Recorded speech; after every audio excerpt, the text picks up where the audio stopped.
주셔서 우리 기도를 받아 주시옵소서. 우리 영혼들의 그 삶의 모든 부분들 다 고백하오니 하나님께서 받아 주시고 은혜 내려 주시옵소서.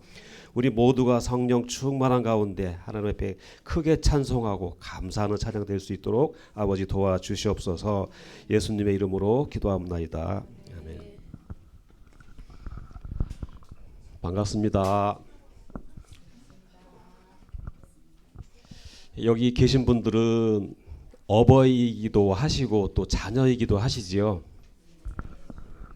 우리 어린이들이 많이 안 보입니다만은 한 중학교에서 어떤 선생님이 글짓기 대회를 하셨는데 그 중에 휠체어를 타고 다니는 장애 학생이 있었습니다. 글짓기 제목을 네가 이 세상에 다시 태어난다면 하는 제목으로 다시 태어난다면. 근데 그 휠체어를 타고 다니는 그 학생의 글짓기에 대해서 그 내용이 참으로 놀라웠습니다. 우리가 흔히 생각하면 다시 태어난다면 휠체어를 안 타고 정상적인 걸음걸이 뛰놀 수 있고 그런 소망을 가질 텐데 이 학생의 시를 보면은 이렇게 나와 있습니다. 내가 다시 태어난다면 내 어머니의 어머니로 태어나고 싶다. 그래서 이 세상에서 내가 받은 고마움을 어머니의 어머니가 되어서 무조건 보답하고 살면서 살고 싶다. 이 세상에 내가 어머니의 고마움에 보답하고 사는 것은 너무 힘들기에 제발 다음 생에선 내 어머니의 어머니로 태어나서 무한한 사랑을 갚고 싶다. 이런 내용이었습니다. 어머니의 사랑 참으로 놀랍죠. 그래서 오늘 또 어버이 주일이고 해서 저도 엄마, 아빠, 좀 이상하지만 어머니, 아버지를 많이 생각하게 되는 그런 날이었습니다. 어머니, 아버님들은 기다려주질 않습니다. 다음에 우리는 늘 그렇게 미루지요. 그런데 살아 계실 때 한 번이라도 더 찾아 배워야 될 것입니다. 그리고 들으실 수 있을 때 고백해야 합니다. 하고 싶은 말 다 고백하시기 바랍니다. 그리고 느끼실 수 있을 때 손을 잡아주어야 합니다. 느끼실 수 없을 때 이미 늦은 것입니다. 나중에 해야지 미루다 보면은 남는 것은 후회밖에 없습니다. 나중이라는 그 다짐은 그렇게 어쩌면 허무하게 흘러갈 수도 있는 것입니다. 지금 오늘 어버이 주일을 맞이하여서 모두 더 생각하고 더 깨어나시고 살아 계실 때 찾아뵙고 들으실 수 있을 때 고백하고 느끼실 수 있을 때 손 잡아드리고 나중에 하지 마시기 바랍니다. 찬양하겠습니다. 어버이의 넓은 사랑 찬양하겠습니다.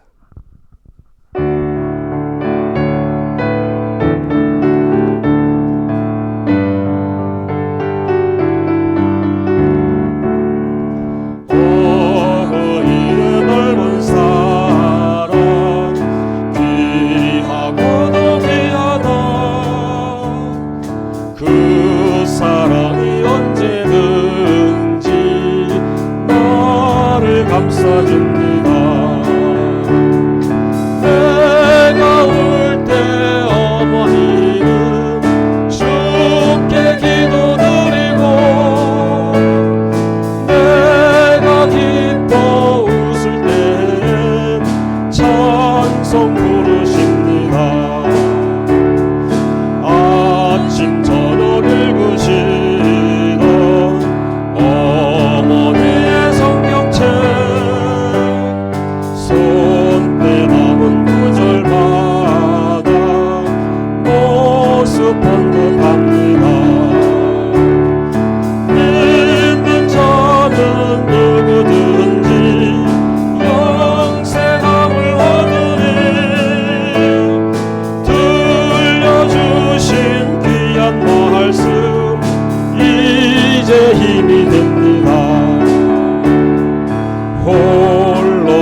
만약에 여러분께서 제가 1,000억을 드릴 테니까 내일 모레까지만 살고 죽으십시오 하면은 그렇게 하겠습니까? 아니면 1,000억에 10 곱하기 1을 드릴 테니까 한 달만 살고 죽으십시오 하면 그렇게 하겠습니까? 그 거짓말 진짜시죠? 그 거짓말 진짜죠? 아, 그러면 오늘 예배 끝나고 저한테 오십시오. 1,000억짜리 10장을 드리겠습니다. 반드시 한 달 후에 돌아가셔야 됩니다. 여러분 다 들으셨죠? 제가 드리는 말씀은 그만큼 생명의 귀중함과 소중함을 말씀드리는 것입니다. 우리는 다 하나님의 자녀이지 않습니까? 하나님께서는 1,000억을 10장을 갖다 주어도 바꾸시지 않으십니다. 하나님이 보시기에도 너무너무 아깝다고 하셨습니다. 그만큼 소중한 생명. 이런 시기절이 생각납니다. 어버이 살아실 때 섬기란 다하여라. 지나간 후면 애달다 어이하리. 평생 고쳐 못할 일 이뿐인가 하노라. 어릴 때 배웠던 시기절인데 어버이 살아실 때 섬기기를 다 하셨습니까? 못 하셨다면 평생 고쳐 못할 일 이뿐인가 하노라 고백하셔야 됩니다. 오늘 이후부터라도 후회하지 마시고, 아까 말씀드린 대로 후회하지 마시고, 느끼실 수 있을 때 잡아드리고 들으실 수 있을 때 사랑한다고 말씀드리고 우리 실천하는 우리 성도님들이 되었으면 좋겠습니다. 영광의 왕 찬양 드리겠습니다.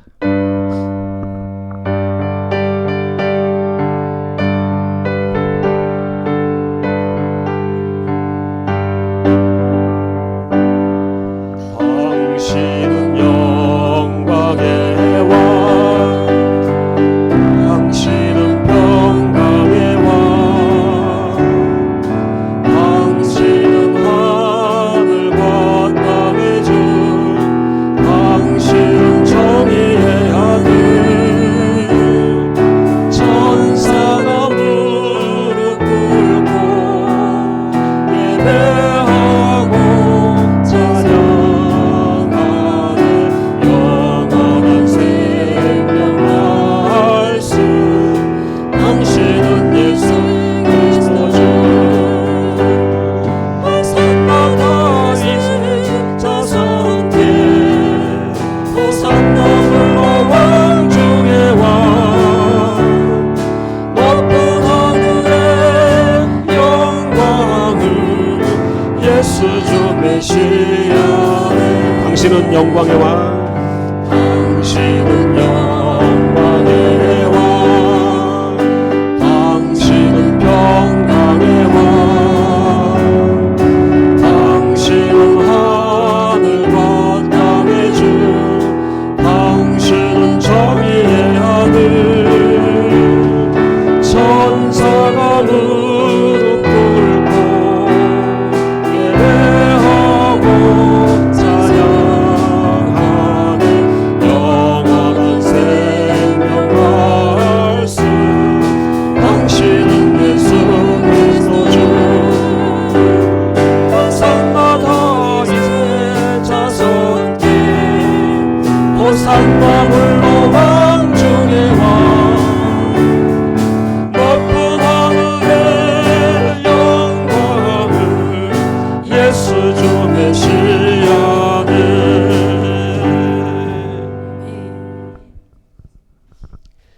영광의 왕, 당신은 영광의 왕, 당신은 평강의 왕. 누구시죠? 예수 주 메시아네라고 고백하였습니다.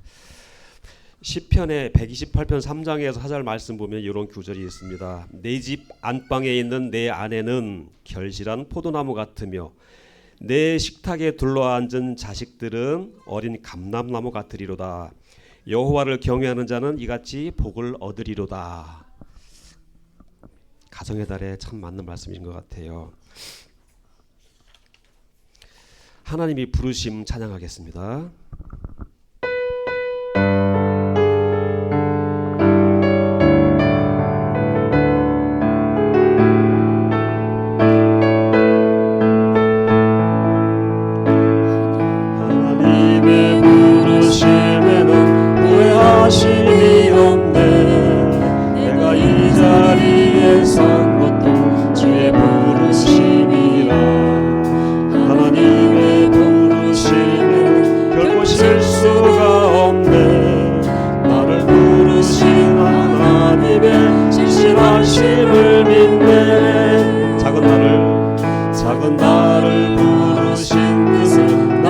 알 수 없지만 오직 감사와 순종으로 주의 길을 가리라.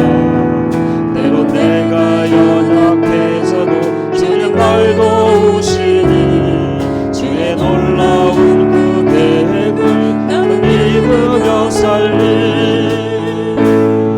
날 부르신 듯 내 생각보다 크고 날 향한 계획 날 지혜로 증량 못하나 가장 좋은 길로 가장 완전한 길로 오늘도 날 이끄십니다. 하나님의 부르심, 하나님의 부르심에는 후회하심이 없네. 내가 이 자리에 선 것도 주의 부르심이라. 하나님의 부르심에는 결코 실수가 없네.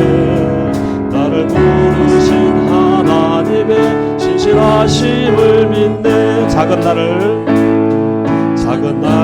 부르신 뜻을 나는 알 수 없지만 오직 감사와 순종으로 주의 길을 가리라. 때론 내가 연약해져도 주님 날 도우시니 주의 놀라운 그 계획을 나는 믿으며 살리.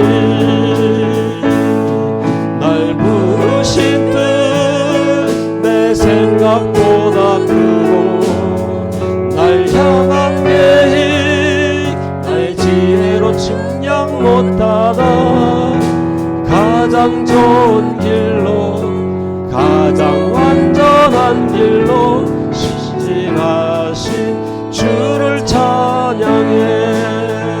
날 부르신 뜻 내 생각보다 크고 날 향한 계획 나의 지혜로 증량 못하나 가장 좋은 길로 가장 완전한 길로 오늘도 날 이끄시네.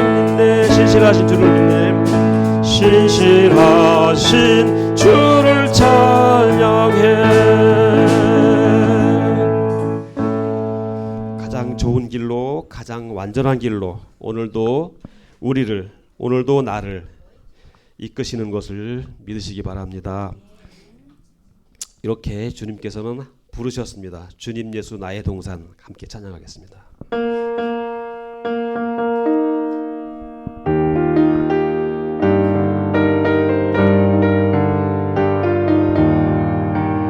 주님 예수 나의 동산 내 맘속에 동역하니 아침 햇살 가득 안고 활짝 피는 백합 같다.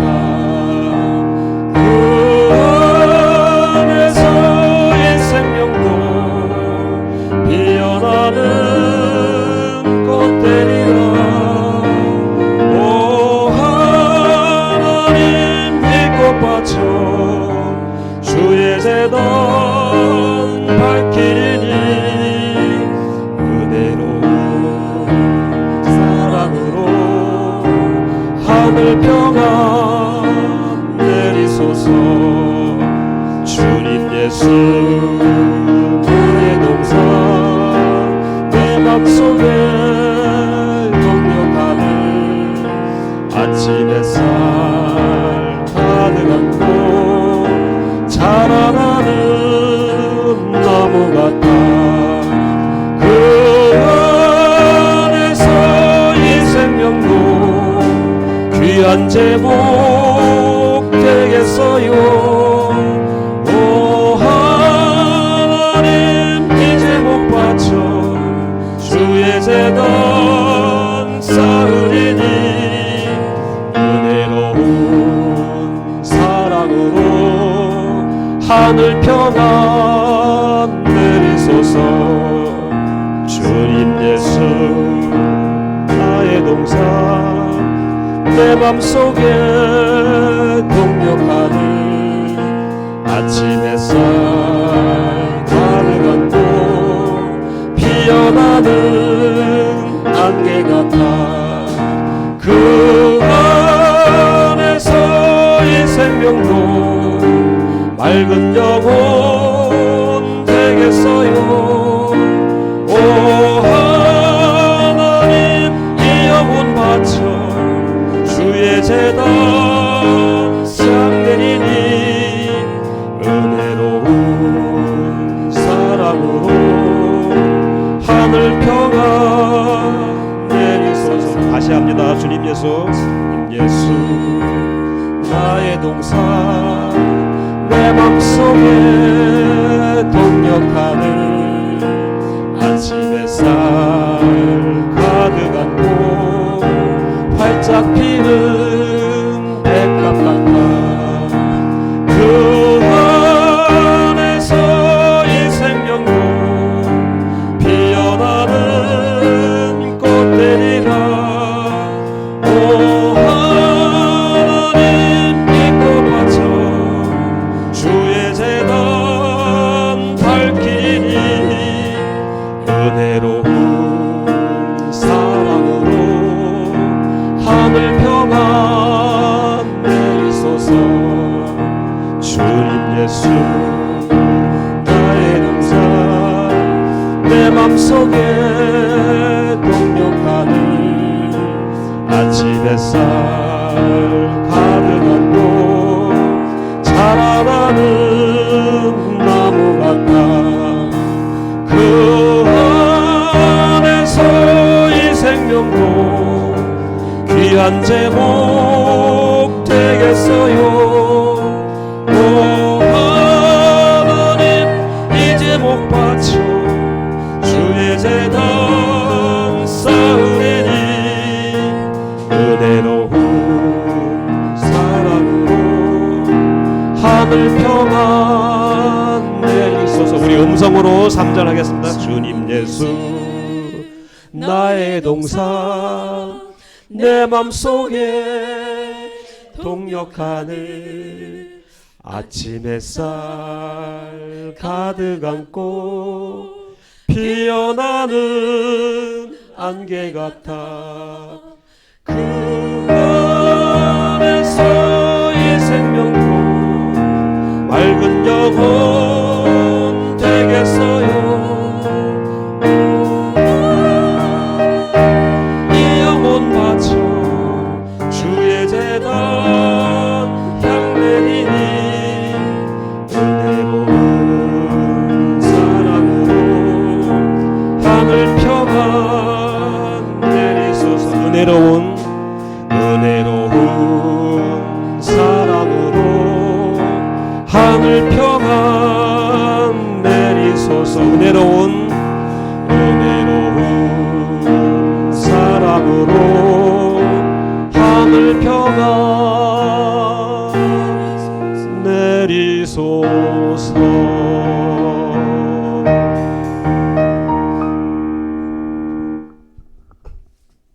우린 지금 주님 예수 나의 동산에 있습니다.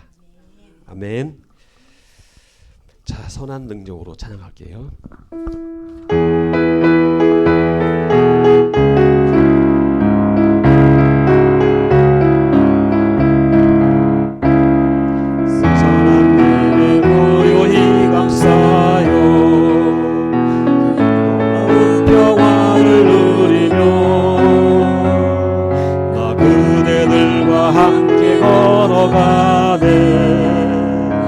그대들과 하늘을 여네 지나간 허물 모두 오늘으리 무겁게 내 영혼 짓눌러도 오 주여 구여려면 하지 마시고 약속의 구원을 이루소서. 그 선한 힘이 우리를 감싸시니 믿음으로 일어나를 기대하네. 주 언제나 우리와 함께 계셔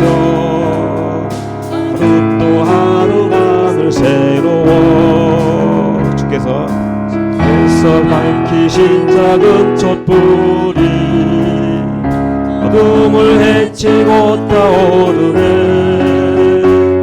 그 빛에 우리 모두 하나 되어 온누리에 비추게 하소서. 그 선한 힘이 우리를 감싸시니 믿음으로 일어날 기대하네. 주 언제나 우리와 함께 계셔. 하루 또 하루가 늘 새로워. 이 고요함이 깊이 번져갈 때 가슴 벅찬 노래 다시 하나가 되게 이끄소서. 당신의 빛이 빛나리시며 그 선한 힘이 우리를 감싸시네. 믿음으로 일어날 기대하네. 주 언제나 우리와 함께 계셔. 하루 또 하루가 늘 새로. 그 선한 힘에 고요히 감싸여 놀라운 평안을 누리며 나 그대들과 함께 걸어가네. 그대들과 안에 들려네. 지나간 허물과 두번갈들이 내 영혼 짓눌러도 오 주여 우여 잃지 마시고 약속의 구원을 이루소서. 그 선한 힘이 우리를 감싸시니 믿음으로 일어나기 기대해. 주 언제나 우리와 함께 계셔. 하루 또 하루가 늘 새로워.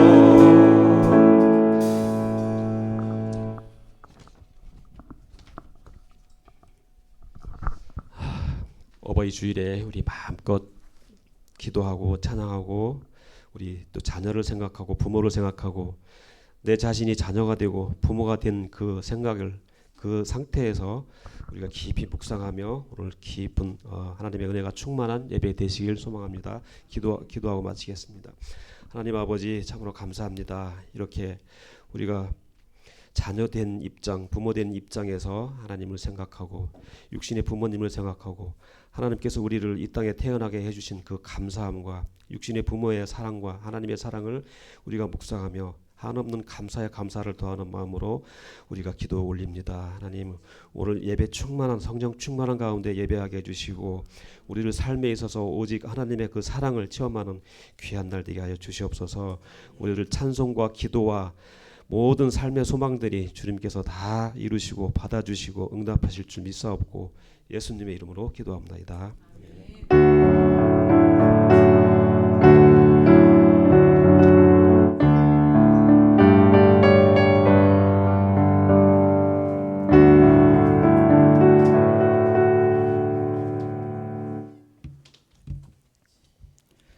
사랑의 하나님 감사합니다. 오늘도 이 시간에 예배를 드릴 수 있게 해주심에 감사드립니다.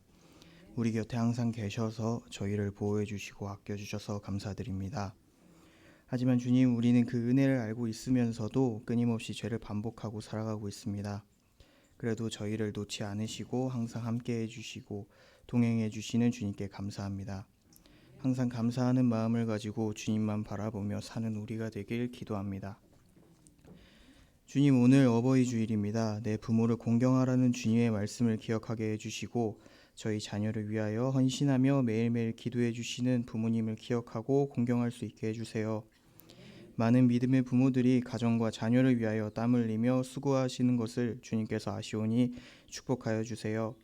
하나님 아버지, 부모님께 감사를 잊지 않으며 살아갈 수 있길 원합니다. 주님을 섬기는 마음으로 부모님께 효도하길 힘쓰는 저희가 되게 해주세요. 주님, 아프신 분들이 많이 있습니다. 주님께서 도와주셔서 빨리 회복될 수 있길 기도합니다. 회복되어서 주님께 더욱 힘차게 찬양과 예배를 드릴 수 있게 해주세요. 오늘 예배를 드리는데 은혜 받을 수 있도록 해주시고 목사님께서 말씀을 하실 때에 우리가 한 마음으로 집중하고 감사함으로 받을 수 있도록 해주세요. 예배를 돕는 보이지 않는 손길들을 기억해 주시고 자원하는 마음으로 기쁘게 주님 일을 할 수 있도록 도와주세요. 그리스도의 날을 이루어가는 교회가 되길 원하고 홀로 예배 받으시길 원하며 사랑이 많으신 예수님의 이름으로 기도드립니다.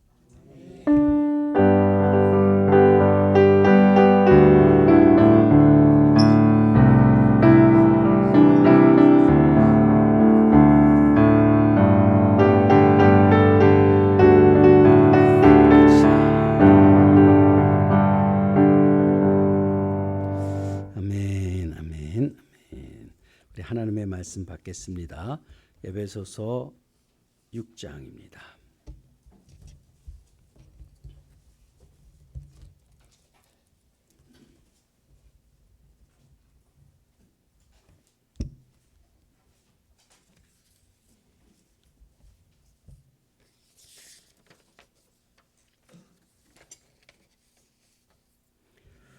일절에서 4절까지 우리 합심해서 봉독하겠습니다. 자녀들아 주 안에서 너희 부모에게 순종하라. 이것이 옳으니라. 내 아버지와 어머니를 공경하라. 이것이 약속 있는 첫 계명이니 이로써 내가 잘되고 땅에서 장수하리라. 또 아비들아 너의 자녀를 노엽게 하지 말고 오직 주의 교훈과 훈계로 양육하라. 아멘. 오늘 어버이 주일입니다. 먼저 어르신들께 인사하는 시간을 좀 가졌으면 좋겠습니다. 우리 나이로 70세 되신 분들 모두, 이상 되신 분들 모두 앞으로 나와주시기 바랍니다. 좀 불편하실지라도 잠깐 앞으로 모시겠습니다. 네. 옆에서 좀 도와드리세요. 네.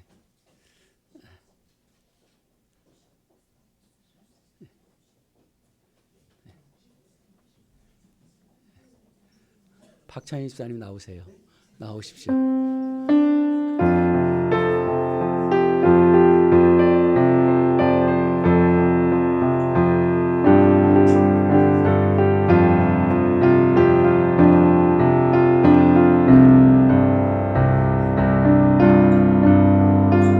어서 나오세요.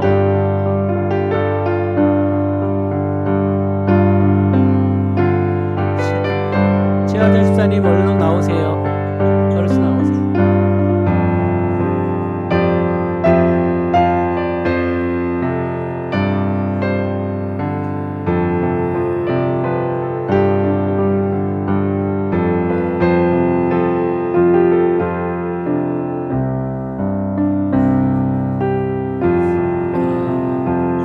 우리 같이 일어나서 인사 좀 먼저 드릴까요? 우리 어르신들 잘 섬기겠습니다. 우리 같이 인사합니다.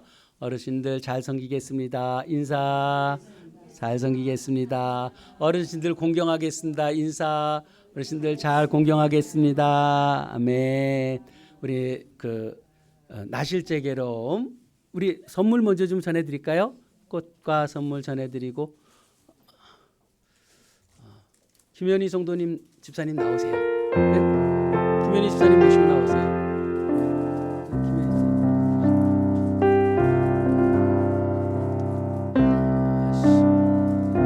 우리 찬양합니다. 나신제 괴로움 다 잊으시고 길을 제 밤낮으로 애쓰는 마음 자리 마른 자리 가라니시며 손발이 닿도록 고생하시네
우리 어르신들을 위해서 잠시 기도하겠습니다. 하나님, 어르신들이 강건할 수 있도록 은혜 주십시오.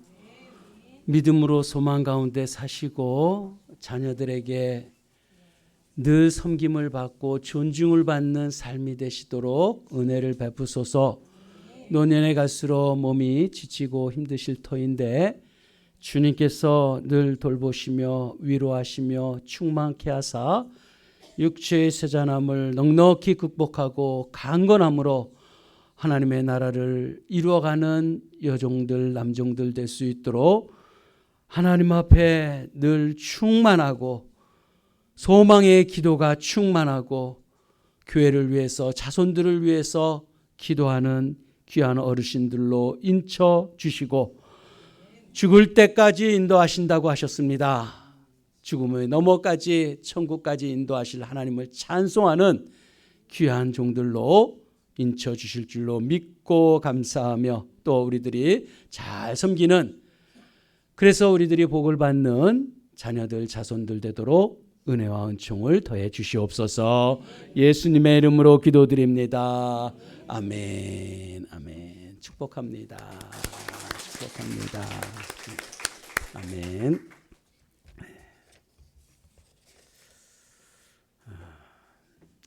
영적 각성을 이루기 위해서 우리 할 수 있는 최선을 다해 주시고 그날 귀에 합당한 그리스도의 날에 주님 앞에 모두가 이르는 성도님들이 되어야 되겠습니다. 삶의 변화 결국 말씀대로 사는 것이기 때문에 성경 읽기에 늘 참여해 주시길 바랍니다. 그리고 말씀을 묵상하고 읊조리는 그런 삶이 되어야 되겠습니다.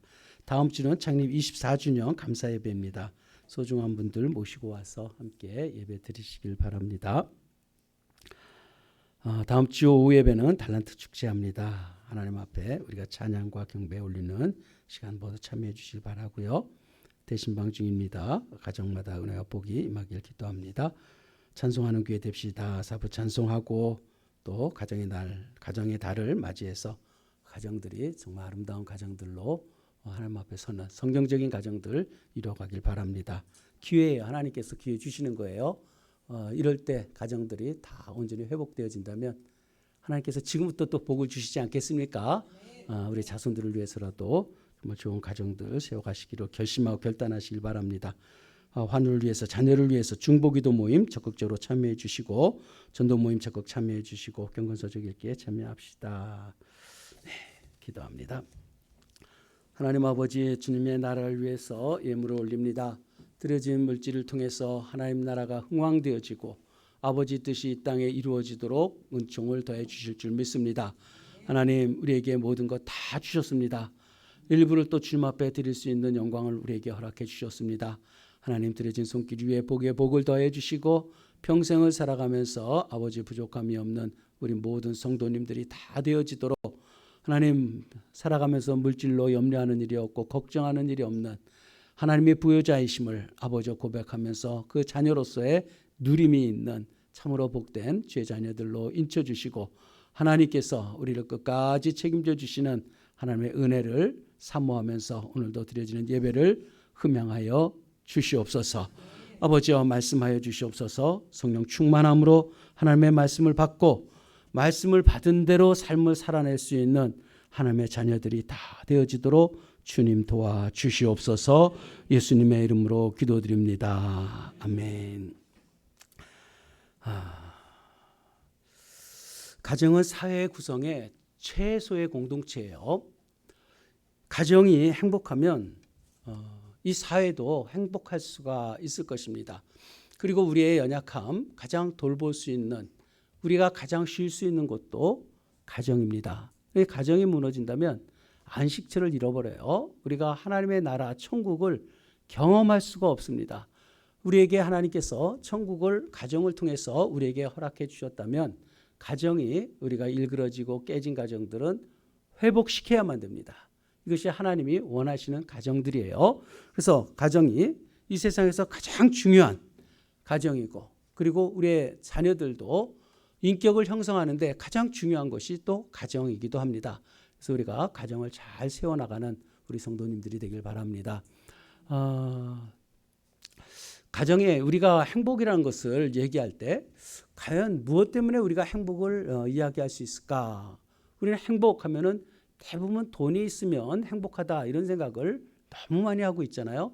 여러분 그것이 잘못됐다는 것은 조금만 이야기해도 조금만 생각해도 금세 알 수 있는데 우리는 그런 생각을 가지고 돈에 많이 빠져 있는 이런 모습을 갖지만 사실 행복은 관계입니다. 좋은 사람과 있으면 행복한 거예요. 그 관계 속에서 사랑이 있고 항상 보고도 또 보고 싶고 또 만나고 있고 같이 이야기하고 싶고 무엇을 이야기해도 그 마음속에 편안함이 있고 그리고 안식할 수 있다면 그것처럼 행복한 게 어디 있겠습니까? 그래서 우리가 행복이라는 것을 다른 것을 찾는 게 아니라 관계에서 찾아야 돼요. 어떤 사람과 같이 있는가, 그리고 가정에 어떤 관계를 우리가 맺고 있는가, 이런 가정을 참 아름다운 공동체를 세워가길 축복합니다. 우리가 가정의 달이라고 하는데 가정의 달, 근데 가정의 달 하면 우리가 또 가정을 온전히 이루지 못한 가정들 때문에 말씀 전하기가 힘들 때도 있어요.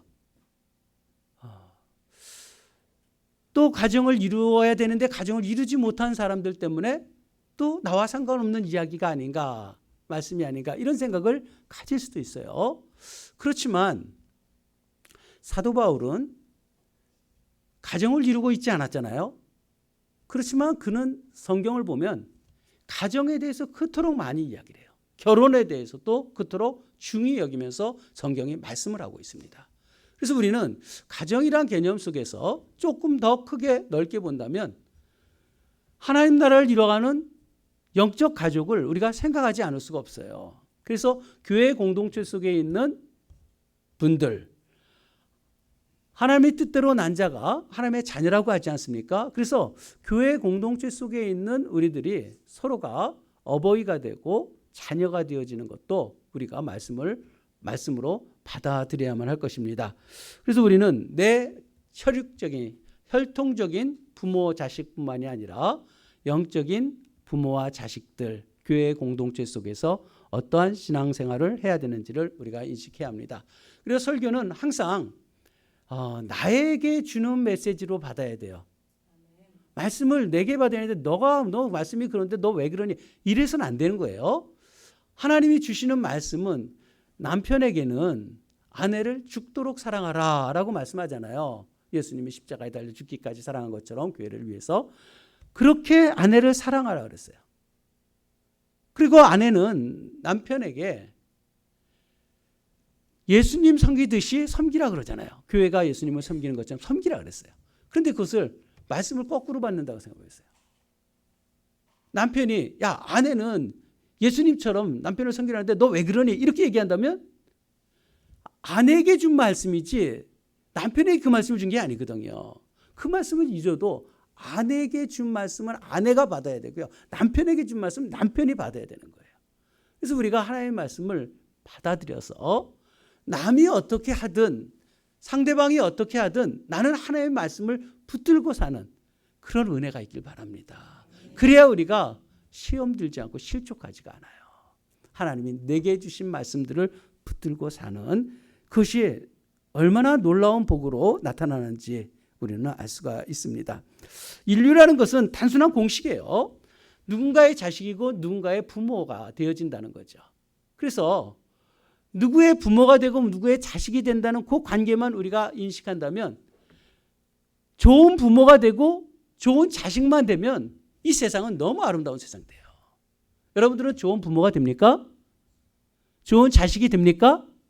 다른 거 생각하지 마세요. 나는 좋은 부모가 돼야 되고요. 성경적인 부모가 되고 성경적인 자녀만 되어진다면 이 세상은 천국이 임하는 거예요. 너무 아름다운 세상 되지 않겠습니까? 부모와 자녀는 그래서 서로 상관이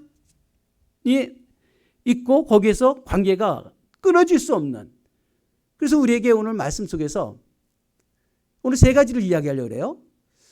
부모가 어떤 역할을 해야 되는지, 자녀가 어떤 역할을 해야 되는지, 그리고 부모가 자녀에게 어떤 복을 이어줄 수 있는지를 오늘 우리가 말씀을 가지고 보려고 합니다. 먼저 4절 한번 보세요. 아비들아 너의 자녀를 노엽게 하지 말고 오직 주의 교훈과 훈계로 양육해라. 자녀를 노엽게 하지 말고 주의 교훈과 훈계로 양육하라고 말씀합니다. 여러분 인생에서 실수하지 않아야 할 것 제일 중요한 게 뭐냐면 치명적인 실수가 뭔지 아세요? 자녀들을 하나님의 자녀로 삼지 못하는 거예요. 자녀들을 노엽게 하는 것, 주의 교훈과 훈계로 양육해야 되는데 이거 실패하지 마세요. 내 자녀를 노엽게 하지 마세요. 주의 교훈과 훈계로 양육하시기 바랍니다. 여기에 실패하면요, 그 가정이 무너지게 돼 있어요. 다음 세대에 기대할 게 없어요. 오늘 성경이 우리에게 말씀하고 있어요. 이거 꼭 실천하시길 바랍니다. 지금까지 그래도요, 지금부터라도 회복시켜야 돼요. 반드시 회복시키십시오. 그리스도인이라면 우리는 자녀와의 관계에 대해서 반드시 주의 말씀과 교훈으로 양육하고 노하지 않게, 노엽게 하지 않는 이것을 우리에게 주신 메시지예요. 여러분 자녀들을 주의 교훈과 훈계로 양육하지 못하면 어떡하겠어요? 자녀들을 실족시키는 것은 마귀가 할 짓이지 부모가 할 짓입니까? 부모는 어떻게 하든지 하나님의 자녀 삼아줘야 돼요. 하나님의 자녀 삼으려고 무슨 수를 써서라도, 오늘 어느 한 집사님이 그런 말씀하더라고요. 애를 때려서라도 교회 나오게 하는. 나 그거 이해하지 못했는데 왜 그러셨을까? 이제 이해가 된다는 거예요. 공부 못해도 좋다. 예배만 드려다오. 어려서부터 교육이 공부 못해도 좋으니 예배를 드려달라. 그렇게 키웠다는 거예요. 그렇게. 그러니 아이들이 잘 크죠. 아주 잘 커요. 부모가 그런 마음을 가지고 다른 것 하지 마라. 다른 건 못해도 좋으니 예배만 잘 드려라. 하나님이 그냥 놔두시겠어요? 그 자녀를? 하나님 앞에 예배 드리는 자녀를 그냥 놔두시겠습니까? 예배 드리는 자녀에게 얼마나 큰 은혜와 복을 주시겠습니까? 가장 좋은 부모는 자녀에게 예배 드리게 하는 거예요. 하나님 만나게 하는 거예요. 가장 악한 부모는 자녀에게 하나님을 멀게 하는 것, 멀리하게 하는 것. 그건 정말 악한 부모가 되겠죠. 우리 마음대로 되진 않아요. 그래서 하나님이 기도하라는 거예요. 근데 기도까지 안 한다고 생각해 보세요. 내 자녀를 위해서 울지 않으면 어떡하겠어요? 우리가 하나님의 자녀로 삼아가는 것이 우리의 부모로서 가장 우리가 해야 할 역할이고요. 부모가 가정에서 다투고 싸우고 돈돈돈 하면은요, 자식들이 뭐가 되겠습니까? 하나님을 하나님답게 섬길 수 있는 부모들의 모습이 되지 않으면 자녀들의 인생을 망가뜨리고 있다는 것을 인식하시기 바랍니다. 자녀를 얼마나 중요히 여기는가, 가장 귀하게 여기면서도 순종할 수 있는 하나님의 자녀들로 인쳐주시기 바랍니다. 모든 자녀들을 보면은 문제 있는 가정들 다 부모의 역할이 그 영향을 받아요. 가정이 서로가 부부관계가 좋지 않을 때 나타나는 첫 번째 증세들이 자녀들이 불안해하고요. 그리고 집에 들어가기 싫어하고요. 교도소에 있는 사람들의 7, 80%는 결손가정이에요. 부모의 사랑과 또 아버지가 폭력을 쓴다든지 어머니가 무관심한다든지 이것이 바로 사회 문제가 되잖아요. 이거는 각 개인의 가정의 문제뿐만이 아니라 세상을 얼마나 나쁘게 만들어가는 것인지를 우리가 볼 수가 있어요. 부모의 관계, 부부가 관계가 좋지 않으면 자녀들에게도 자존감도 낮아져요. 말하는 것이 온전하지 못하고요. 그래서 인격적인 문제들도 생겨지고 이 모든 것이 다 부모의 문제, 부부의 문제가 다 그렇게 파생되어져요. 부부의 문제가 이 세상을 어떻게 만들어가느냐가 바로 부부 속에서 나타납니다. 지금까지 잘못됐더라도 우린 지금 즉시 변화돼야 돼요. 변화될 수는 있잖아요. 그죠? 잘못 살아도 지금 변할 수 있어요. 하나님의 말씀에 순종할 마음이 있다면 내 감정과 상처는 극복할 수 있어야 되는 거 아니에요? 그게 믿음 아니길까요? 하나님의 말씀이 더 앞섰다는 것을 내가 믿고 그 상처를 싸매는 하나님의 말씀으로 치유되고 회복되어지면서 하나님 앞에 나가기로 결심한다면 지금부터 삶이 얼마나 아름다운 삶이 되겠습니까? 우리의 삶의 역기능적인 그 모든 것이 다 오늘 에베소서 6장 4절 문제 속에서 나타난다는 거예요. 자녀를 노엽게 하고 주의 교훈과 훈계로 양육하지 못하니까 이러한 어려움들을 경험하는 겁니다. 하나님의 말씀에 능력이 있다 그랬어요. 그 말씀을 붙들고 이제는 하나님 앞에 서는 그런 가정들 되길 주님의 이름으로 축복합니다. 부모다운 부모 되세요. 지금부터라도 정말 자식과 부모 관계가 너무 아름다운 그런 가정들로 회복시켜야 돼요. 안 되면 기도해야 돼요. 이 문제는 반드시 이루어져야 하니까. 우리 대 다음 때에 계속 하나님 나라를 이뤄가기 때문에 가정은 반드시 세워져야 돼요. 또한 부모에 대한 자식의 책임이 있어요. 1절 보면은요. 자녀들은 부모에게 순종해야 한다는 거예요. 그런데 주 안에서 순종하라는 거예요. 엔 크리스토라는 말을 해요. 이 엔이라는 것은 아니라는 뜻이에요. 그런데 그리스도 안에서 위치적인 관계 속에서 얘기한다면 위치적인 면에서 본다면 그리스도 안에서만 부모를 순종하라. 이렇게 되면 그리스도 밖에 있는 것을 요구할 땐 순종하지 않아도 된다. 이런 의미도 우리가 가질 수 있어요. 그런데 이 말씀은 그보다 더 큰 의미는 뭐냐면 주 안에 있다면 하나님의 통치, 관계 속에 하나님의 자녀라면 너가 하나님의 자녀라면 부모 앞에 순종해야 된다는 거예요. 여러분, 부모들이 하나님의 자녀답지 않은 분들도 있잖아요. 제가 처음 말씀드릴 때 상대방의 문제를 보지 말고 아내가 좀 못하더라도 남편의 역할을 해야 되고요. 남편이 못해도 아내 역할을 해라 그랬잖아요. 왜? 하나님이 나에게 주신 말씀이 있으니까. 그 말씀을 붙들고 가야 돼요. 이 말씀도 마찬가지예요. 부모가요. 하나님을 잘 믿지 않고 그런 경우도 있어요. 순종할 만한 그런 게 안 보이는 부모도 있어요. 그렇다고 순종 안 하면 되겠어요?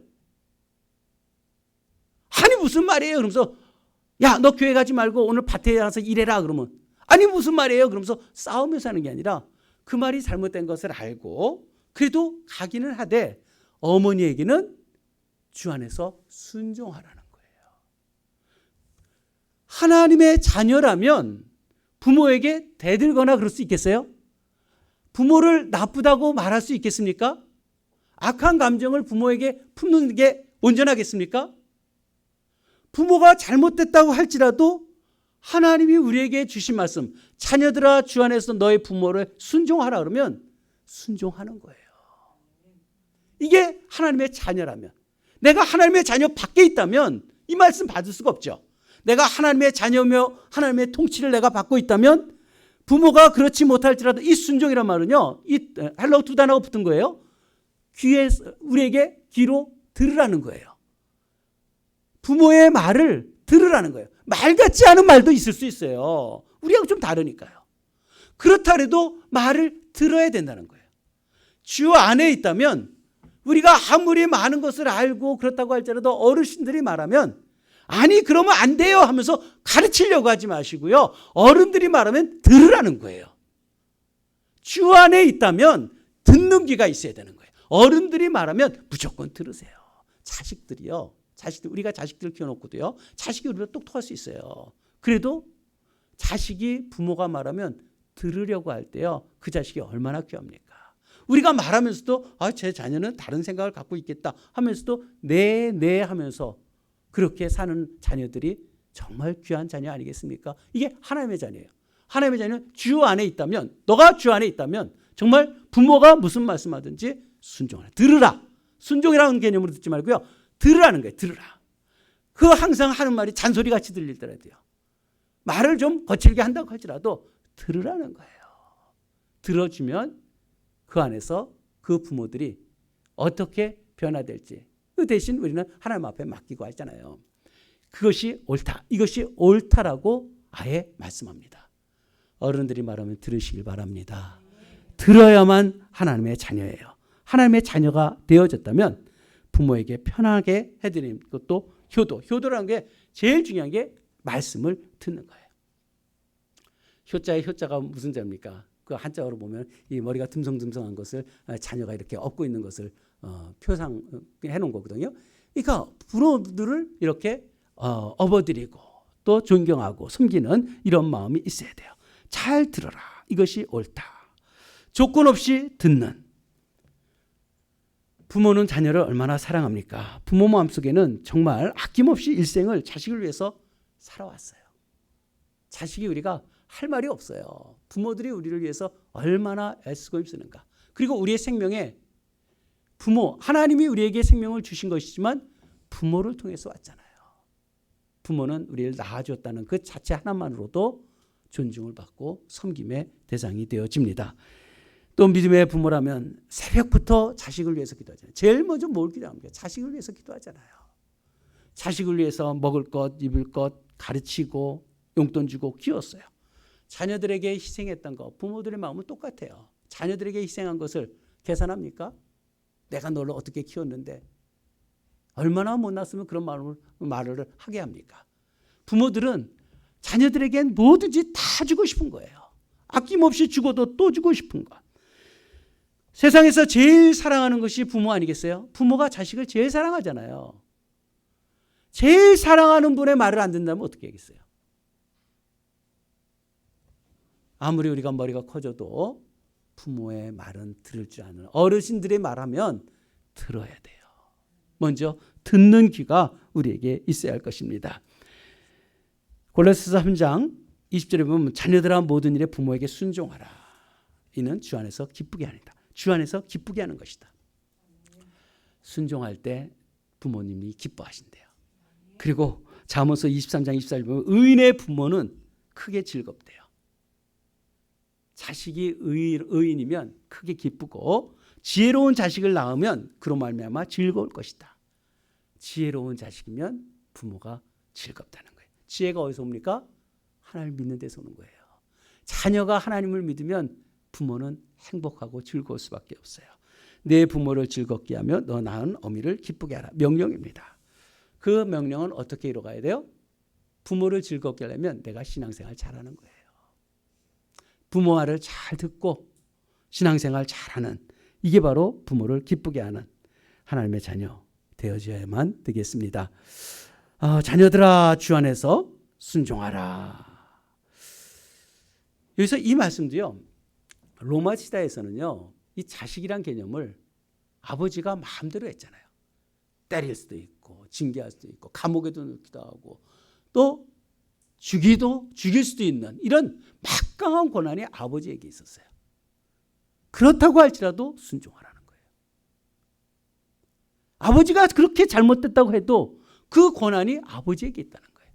아버지를 부정해서는 그것은 주 안이 안 되어지는 거예요. 주 안에 거하지 않는 거예요. 아버지가 아무리 못됐다고 할지라도, 어머니가 아무리 못됐다고 할지라도 여전히 아버지 어머니에게 귀를 기울일 줄 아는, 이게 내게 듣는 말씀이에요. 듣는 귀라는 건요, 아버지가 이런데 어떻게, 참 힘들죠. 그럴지라도 나에게 하나님 말씀하신 걸 내가 붙들고 하는 거예요. 어떤 시대가 있으라도요 똑같아요. 논의의 대상이 안 돼요. 부모를 공경하는 것은 모든 종교도 마찬가지예요. 부모를 공경할지 모르는 그런 자식은 우리가 패역하다고 얘기하잖아요. 가장 악한 것은 부모를 공경하지 않는 자녀들이에요. 부모에 대해서 어떤 마음을 갖는가, 아무리 억한 감정이 있어도 우리는 부모님은 부모님이실 것. 성경에도요 부모를 거역하는 것은 사형에 해당한다 그랬어요. 하나님을 비방하는 자, 하나님을 모독하는 신성 모독과 똑같다 그랬어요. 부모에게 행하는 것이. 그래서 부모에게 거역하는 그런 행동을 하는 자들은 돌로 쳐 죽이라. 나무에 매달려서 까마귀가 눈을 쪼아먹게 하라. 철저하게 심판을 얘기해요. 부모 공경하지 않고 자식이 잘 될 일 없어요. 성경이 그렇게 말씀해요. 부모를 공경하지 않고는 자식이 잘 될 수가 없다는 것. 그래서 부모 공경이라는 것은 어떤 도덕적인 것, 윤리적인 것을 말하는 게 아니에요. 이건 믿음입니다. 믿음이에요. 믿음의 문제예요. 그래서 우리가 부부들이 살아가면서 엄마 아빠를 흉본다든지 안 좋게 얘기한다는 것, 이건 치명적으로 자녀를 독약을 먹이는 것과 똑같아요. 남편에 대해서 그럴지라도 너는 이렇게 아빠를 위해서, 엄마를 위해서 너는 이렇게 살아야 한다. 하나님의 말씀을 신겨줘야지. 부부관계가 안 좋다고 자식에게 독약을 먹일 수 있겠습니까? 여러분, 부부들은 항상 이것을 생각해야 돼요. 자녀들에게 순종할 수 있도록 잘 양육하는. 효도라는 것은 일반 섬김, 선택, 해도 되고 안 해도 되고 아니라 이것은 우리에게 주신 명령이에요. 하나님의 명령입니다. 부모를 공경하라는 것은 명령이에요. 5계명이 명령이잖아요. 모든 계명에 여기서부터 시작돼요. 철학자들도 한결같아요. 하나님을 믿지 않는 아리스토텔레스나 뭐 플라톤이나 그 루터나 이런 사람들 신앙이 있든 없든 다 한결같이 부모는 하나님과 같은 분이다. 하나님과 버금해서 부모를 섬겨야 한다. 2절 보면요. 순종하고 공경하라고까지 말씀하잖아요. 공경하라. 이 공경을 얘기해요. 이 공경이라는 단어는요. 사실 히브리 단어 속에서는요. 하나님을 섬기는 것과 하나님에게 쓰는 단어와 인간에게 쓰는 단어가 좀 구별해서 써요. 근데 이 공경이라는 이 단어가 하나님 앞에 쓰는 단어예요. 근데 유독 인간에게만, 부모에게만 이 말씀을 사용해요. 그러니 부모를 공경하는 것은 하나님 공경하듯이 공경해야 된다는 거예요. 어른들을 섬기는 것이 바로 이 공경이란 말이 묵직하다는 거거든요. 하나님의 무게. 부모에겐 그런 무게감이 있어야 되는 거예요. 부모를 이렇게 공경해야 한다라고 말씀하고 있습니다.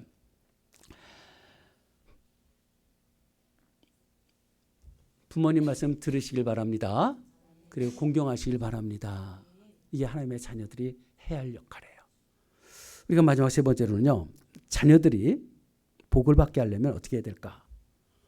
자녀들이 복을 받게 하는 것은 아버지와 어머니를 공경하게 해야 자녀들이 복을 받아요.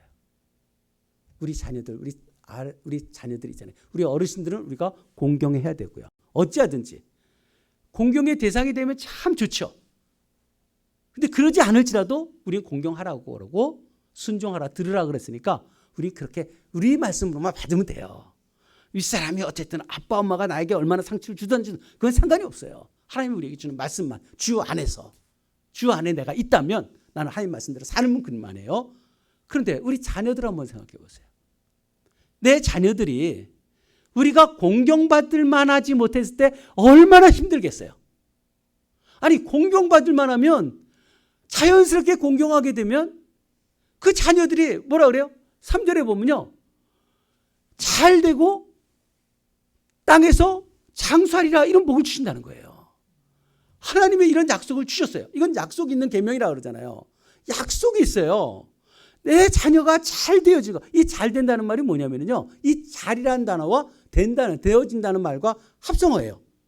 이 잘 된다는 것은 이 유라는 그 헬라어 속에서 유라는 단어가 이 좋다라는 개념을 갖고 있는 거거든요. 그래서 아주 좋게 모든 것이 잘 이루어진다는 거예요. 언제일 때? 부모를 공경하면. 부모를 공경하면 자녀들이 너무 잘 된다고 말씀하고 있어요.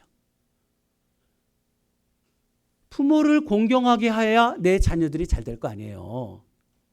부모가 공경받을 자리 못한 자리에 있다면 내 자녀를 망하게 하는 거 아니겠습니까? 내 자녀가 공경할 수 있도록 내가 신앙생활을 잘하고 믿음생활 잘하고 자녀를 위해서 기도하고 이렇게 세워간다면 이 자녀들이 얼마나 좋은 삶을 살아갈 수 있겠어요. 주 안에 있으면서 우리가. 그래서 자손들에게 다 복을 주기를 원하면서 잘 되길 바라면서 부모들이 신앙생활을 잘못하면요. 공경하기가 너무 힘든 거예요. 왜 엄마 아빠 때문에 내가 이렇게 저주받은 영혼처럼 내가 살아야 되는가? 하나님 앞에 심판받을 때 우리가 제자도 시간에 책 봤을 때 그 책에서 그런 이야기 하잖아요. 자녀들이 내 부모는 저주받을 영혼들이다. 나에게 하나님을 안 가르쳐줬기 때문에. 리처드 백스턴 목사님 그렇게 말씀하셨어요. 하나님을 신겨주지 않으니까 내 영혼이 이렇게 되었다라고. 자녀들이 잘 되고 잘 된다는 게 모든 게 잘 되는 거잖아요. 이것은요. 이 샬롬 개념과 같아요. 요한삼서 1장 2절에 보면은 너의 영혼이 잘 되고 범사가 잘 된다는 말씀이 있잖아요. 그 말씀과 같은 거예요. 모든 게 잘 되는 거예요. 좀 힘들고 어려워도 그 일이 잘 되어지는. 뭐 때문에? 부모를 공경하니까. 그리고 땅에서 장수한다는 말이 무슨 말입니까? 아니 이 땅에서 오래 산다는 거예요? 땅 투기해갖고 땅에서 뭐 이익을 얻는다는 얘기겠어요? 그런 말씀이 아니죠. 이거는 구약의 10계명, 출애굽기 20장에 나오는 10계명에 나오는 제5계명을 얘기할 때 20장 12절에 보면은 이 말씀이 나와요. 땅에서 잘 된다는 것은 약속의 땅에서라는 거예요. 약속의 땅. 그 말씀을 여기서 갖고 온 거예요. 약속의 땅이라는 건 어디예요? 가나안 땅이죠. 하나님이 우리에게 주신 땅이에요. 이것을 조금 더 넓혀보면 장수라는 것과 합해본다면 영원한 삶이에요. 구원의 삶이에요. 부모를 공경하는 자들에게는 이 땅에서 삶의 모든 것이 잘 되어질 뿐만이 아니라 영원한 삶이 보장되어지는 거예요. 여러분 이러한 삶을 다 우리에게 만들었어요. 내 자식들을 뭘 어떻게 해주려고 생각하지 마시고요. 믿음을 심겨줘야 돼요. 그리고 신앙의 모본이 돼야 돼요. 여러분 이게 뭐 돈 들어갑니까? 뭐 우리가 뭐 못할 일이 뭐가 있어요? 이거 하나님 말씀 앞에 내가 순종하기를 한다면 오늘부터 우리에게 주시는 복이에요. 우리 가정에게 주시는 복들이잖아요. 부부들의 관계가 회복되어지고요. 그리고 하나님의 말씀 때문에 말씀대로 사니까 내 자녀들이 말씀대로 사는 부모를 보면서 그 자녀들이 변화되어지기 시작하고 늦추지 마시고요. 오늘은 결단해야 돼요. 무너진 가정들이 회복돼야 되고요. 이것이 하나님의 나라를 위해서 그렇다는 거예요. 내 생각, 내 감정에 함몰되지 마시고 하나님의 말씀이 우리를 행복하게 하고 복을 주시기 위해서 이 말씀을 주셨다면 이 말씀을 붙들고 내가 삶을 살아내는 치열한 싸움이 우리에게 있어야 돼요. 가정 회복돼야 합니다. 정말 회복돼야 돼요. 부부들의 관계 다 회복돼야 돼요. 성경은 이혼 금지예요. 그런 생각조차도 여러분 이혼이라는 게 물리적인 이혼뿐만 아니라 마음이 모르는 게 이혼 아니에요? 서로가 한 몸이 될지라 하나라는데 마음이 다 딴 데 있다면 그게 온전한 가정이라고 얘기할 수 있겠습니까? 우리의 마음속에 하나님의 말씀을 붙들고 주님 앞에 살려는 그런 의지적인 순종들이 우리에게 있을 때 놀라운 복들. 부모를 공경할 때 복의 출발점. 내가 부모를 공경할 수 있도록 공경받지 못해도 공경해야 되고요. 공경받을 만한 삶을 신앙생활 한다면 그것처럼 복이 없겠죠. 탈무드에서도 그런 표현이에요. 부모를 공경하는 사람은 뿌리 깊은 나무 같다. 뿌리 깊은 나무 같다. 항상 그는 어떤 시절이 어떤 일이 벌어진다 할지라도 항상 빛이 청청하게 되어지고요. 열매를 맺어가면서 삶을 살아낼 수가 있을 것입니다. 그래서 우리가 부모를 향한 공경하는 그 태도를 보면서 그 사람의 신앙 수준을 알 수 있어요. 내가 부모를 공경하고 있는지. 이거 보면 그 사람의 신앙을 알 수 있어요. 신앙 다른 게 아니에요. 내가 얼마나 하나님을 사랑하는지를 또 구분하려면 내가 부모를 어떻게 대하고 있는지 보면 알아요. 하나님을 사랑한다면서 부모를 온전히 섬기지 못하는 것 있을 수 없죠. 형제도 사랑하지 않으면서 무슨 하나님을 사랑한다는 거예요. 누구를 미워해놓고 무슨 하나님을 사랑한다고 얘기할 수 있겠어요? 있을 수 없는 말이에요. 그러한 신앙이 아니라 하나님의 말씀대로 우리가 삶을 살아낼 수 있는 이 영원한 생명, 뭐든지 잘 되어지는 공경 없이는 하나님의 약속도 없어요. 공경 없이는 하나님의 약속이 없어요. 부모를 공경하는 것, 부모가 있다는 자체가 복의 통로가 될 수가 있어요. 내가 어르신들을 섬길 수 있다는 게 우리의 복이기 때문에. 그래서 부모가 공경받을 만하면 제일 좋겠지만 그러지 않을지라도 우리에게는 복을 받을 수 있는 것은 어르신들을 섬기는 것입니다. 하나의 원리예요. 공식이에요. 부모 공경 이꼴 축복. 하나님이 이런 축복을 우리에게 주셨어요. 지금 교회에 어르신들 계시고 또 가정에 부모님 계신 것을 큰 복으로 여기시기 바랍니다. 이게 복이에요. 내가 섬길 수 있다는 게 이게 복이라는 것 이야기할 수 있어요. 우리 자손들이 부모 덕 좀 볼 수 있도록 믿음 생활 잘 하시길 바랍니다. 제발 신앙생활 잘 하시길 바랍니다. 자녀들을 위해서 기도하시길 바랍니다. 자손 대대로 복을 받는 그런 은혜가 있기를 주님의 이름으로 축복합니다. 기도합시다. 우리 이 시간에 함께 기도할 때 내 생각대로 좀 살지 않았어.